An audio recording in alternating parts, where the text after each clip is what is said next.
What's up, my comic comrades? Over the history of this channel, we've done several episodes on superhero cartoons because, quite frankly, superheroes and cartoons are kind of awesome. And when you put the two together, you get an amazing combination like Reese's Sticks and Slushies, popcorn and M&Ms, mashed potatoes and fried chicken, Baja Blast, and pretty much anything. I think you guys get where I'm going with this. Anyway, we've done episodes on the top 10 animated superhero movies, superhero cartoons that were canceled too soon, and the 5 greatest superhero cartoons of all time. But today we're going to talk about the 5 worst superhero cartoons of all time. That's right, I'm sure it's a shock to a lot of you, but not every superhero cartoon made is a home run. So again, today we're talking about 5 of the worst superhero cartoons ever made, and though we'll be using numbers to count them, this list is in no particular order. So it doesn't mean that 4 is worse than 5, and that 3 is worse than 4, and so on and so forth. Get it? Got it? Good. Let's start.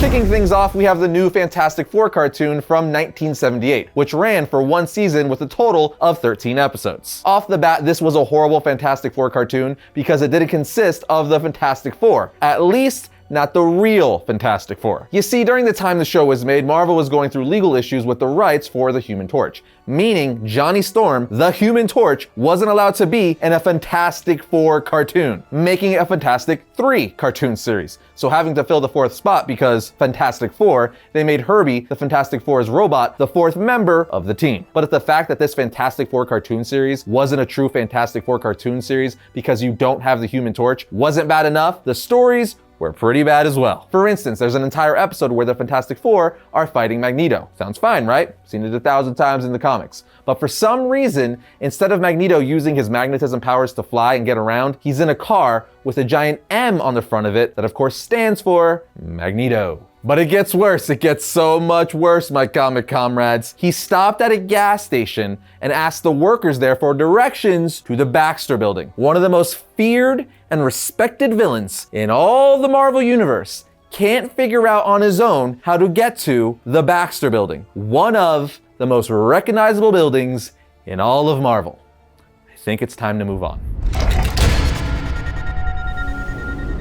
Next up, we have the Avengers United They Stand cartoon series, which originally aired in 1999 and got a total of 13 episodes. Now keep in mind, back in 1999, the Avengers were not A-list characters like they are today because of the MCU. Sure, people knew of the Hulk and Iron Man and Captain America, but nothing like today, where they're literally some of the biggest characters in the entire world. So when they finally decided to give the Avengers a cartoon series, this was a big deal, especially for me, who was just 13 at the time. That's right, believe it or not, this was the first Avengers animated series. Anyway, little 13-year-old Arris was extremely excited to see some of his favorite Avengers that he read in the comics come to life on the small screen. Yes, I'm referring to past Arris in third person, just go with it. But to his shock, when he watched this cartoon series, none of the core Avengers were in it. That's right, this Avengers cartoon series didn't have Thor, Captain America, or Iron Man, which is literally like having a Justice League cartoon series without having Batman, Superman, or Wonder Woman. And the reason for that is much like in the new Fantastic Four cartoon not having the Human Torch,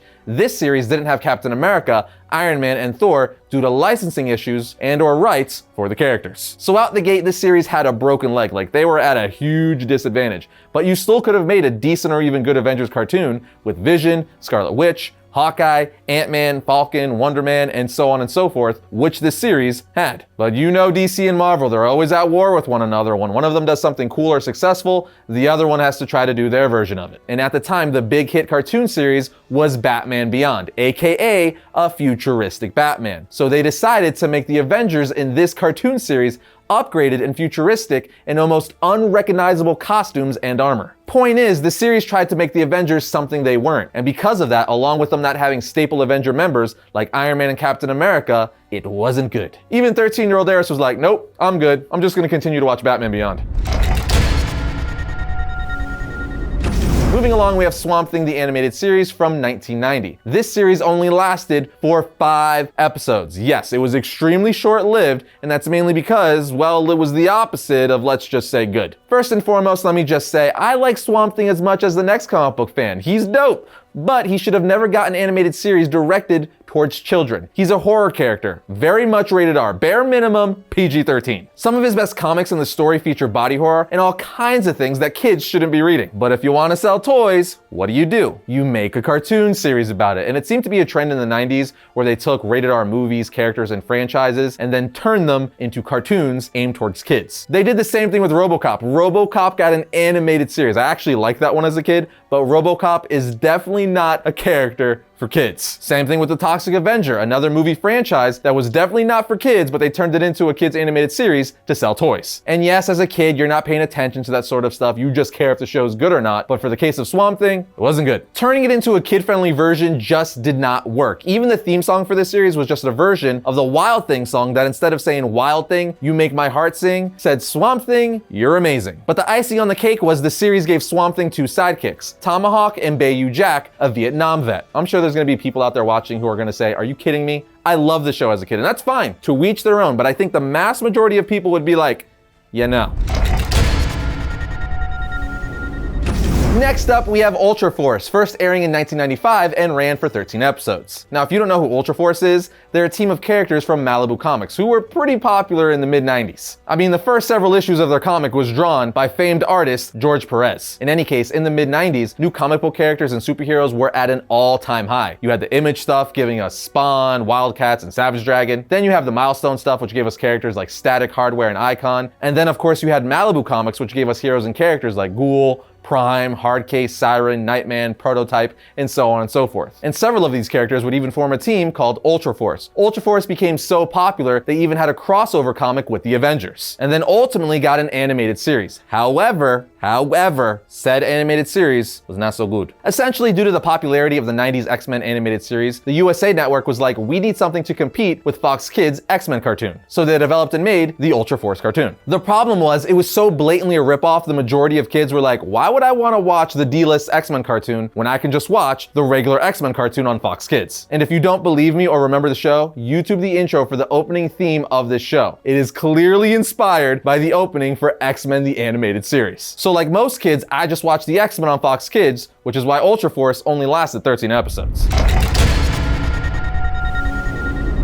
And the last show we're gonna mention here today is Fred and Barney Meet the Thing, which originally aired in 1979 and ran for 13 episodes. And I know what a lot of you are saying, the majority of the episodes on this list only got 13 episodes. And you're right, that's one season, they only got one season, but that's because the majority of people didn't like them. In any case, back to Fred and Barney Meet the Thing. I know what you may be thinking. Fred and Barney from the Flintstones crossed over with Marvel's Thing for a cartoon series? Kinda sorta. Even though the show is called Fred and Barney Meet the Thing, the show consisted of two separate segments, so the Flintstones didn't cross over with the Thing. They were only featured together in the intro of the show, which is kind of a very misleading title, but whatever. With that said, some of you may be saying, oh, the Flintstones didn't cross over with the Thing in this show? The Thing had his own separate segment that just focused on him? That can't be that bad.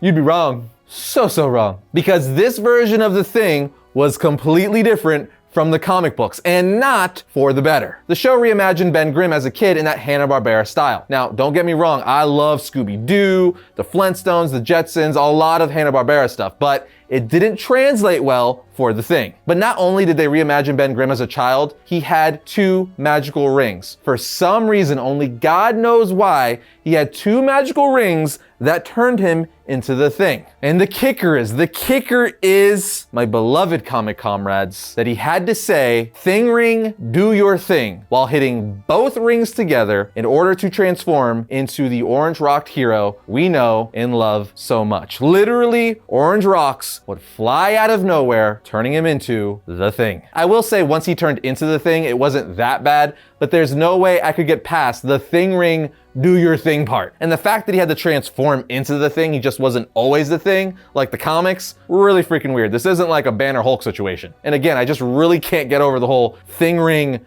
do your thing bit. I mean, I get it. It was the late 70s. People were on drugs, but wow. And just like that, there you have it, friends. Our list of the 5 worst superhero cartoons ever. Obviously, there's a ton more we could have added on the list. So let us know what you think is the worst superhero cartoon ever down in the comments. And just like that, my comic comrades, that brings yet another episode of Variant to a close. But if you like today's video, be sure to check out this one right here. And if you like our channel, as I always say, be sure to subscribe, like, and comment. It helps us out. But I will see you guys next time when I talk about all things comics.